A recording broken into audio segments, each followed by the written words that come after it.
Kickoffs have been called football's most dangerous play, and in the NFL they generated a heated off-season debate that resulted in changes aimed at making the game safer.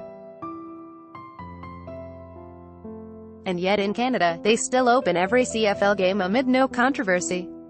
Kickoffs have been called football's most dangerous play, and in the NFL they generated a heated off-season debate that resulted in changes aimed at making the game safer. Aaron Vincent El Kaim, the Canadian press file photo, "They're different games," said Jeff Reinbold, the BC Lions veteran special teams coach. The kicking game has been such an integral part of the Canadian game that there's a tendency to kind of leave it alone because it's so important while it's been de-emphasized, frankly, south of the border for many reasons. The fact the American field is 15 yards narrower and 10 yards shorter and the end zones are 10 yards shorter. The kicking game in general is handled and looked at differently in both games. Reinbold, 60, has extensive knowledge of both games. The native of South Bend, Indiana, has 30-plus years of coaching experience on both sides of the border in Europe. Article continued below. This off-season, the NFL adopted kickoff rule changes to enhance player safety. The new measures were aimed at reducing the number of high-speed collisions that occur during kickoffs. The changes include, kickoff teams must have 5 players on each side of the ball. Kickoff team players can't line up more than 1 yard off the line of scrimmage, thus eliminating running starts. Wedge blocks are disallowed. Only players lined up in the setup zone can come together in a double-team block. The ball is dead for a touchback if it touches the ground in the end zone even if it hasn't been touched by the receiving team. The returner no longer must down the ball in the end zone to get the touchback. Should the changes not do enough to reduce injuries, it's been suggested the NFL could eliminate kickoffs. Reinbold said that would impact the integrity of the game. Article continued below. "I'm a traditionalist and believe in keeping the game as much the same as we can," he said. "I'm certainly an advocate for player safety because the players are the game. But I think there are other scenarios that have proven to be more dangerous than the kickoff. Again, we live in a time of litigation and we live in a time where those kinds of things become more and more controversial, I guess is the right word. In Canada, kickoff team members can take a running start and wedges can be used by return teams, although it would leave the flanks vulnerable to speedy outside defenders. Chop blocks, peel-back blocks, cut blocks, crackback blocks and wedge breakers have all been outlawed, which Reinbold said has forced special teams coaches to adjust. It's really changed the way you have to structure your punt return game because it's difficult to have wall returns anymore," he said.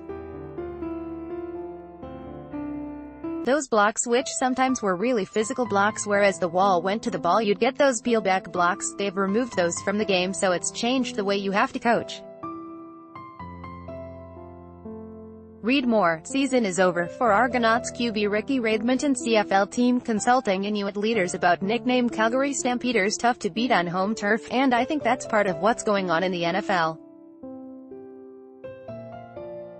Special teams coaches there are going to have to coach kickoffs and kickoff returns much differently. Special teams collisions also occur in the CFL, but many suggest the wider, longer field creates much different angles of pursuit that seem to reduce the number of dangerous hits.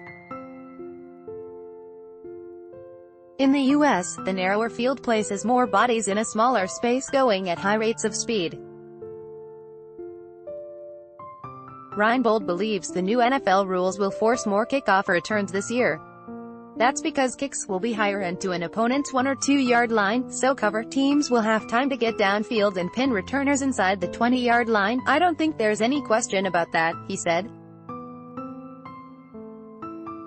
"I'm really excited to watch how those guys are going to handle it, how creative they're going to be." Teams the last 10 years were sometimes carrying a third kicker just because they wanted those touchbacks. Now I think you're going to find guys who maybe don't have that big leg but are very accurate with the ball and can place it in the corners and hit it with height will be at a premium. And it might lessen the lifespan of guys who can't do more than just kick the ball into the end zone for a touchback. While Reinbold believes in player safety, he doesn't understand why the CFL allows upbacks on punt teams to cut players trying to get to the punter. football people say it's so the blocker, who's usually flat-footed, can protect himself and that on-rushing players can see the block coming because it must occur in front of him.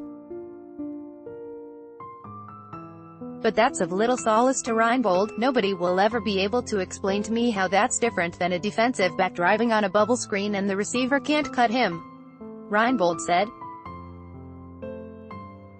I shake my head and go, somebody please help me with this one because I'm not smart enough to understand how it fits. They say that guy must defend himself, but what about the defensive back? But, hey, that's why they're in their position and I'm still coaching punt coverage is.